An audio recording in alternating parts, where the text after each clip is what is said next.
Դուք լուրջ մտածում եք, որ դուք 18 թվականին մասնակցեիք, դուք հանրապետական կուսակցությունից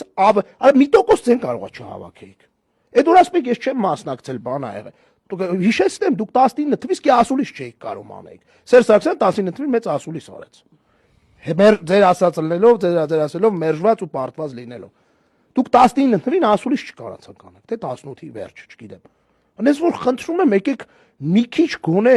այտենց պնդումներից առաջ, արա գոնե նախագահի մակարդակում, Վազգեն ջան, սրանք պետք է հաշվի առնվեն, որտեղ մարդիկ, որոնք որ զուտ քարոզչականից դուրս սկսում են մասնագիտական վերցնել թուղթ ու գրիչով հասկանալ, ինչ ասում ես մարդը։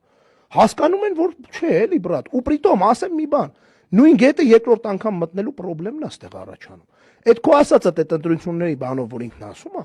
ինչ է նշանակում, մի հատ զարի բացատրի։ Նիկոլ Փաշինյանը վերընտրվելու զրոյական հնարավորություն, զգտում է զրոյական, լավ, իր բարերով ասենք, որ հանկարծ փիրը չմտնի գրի մուտի տենանում, էլի, շանսերը ձգտում է զրոյի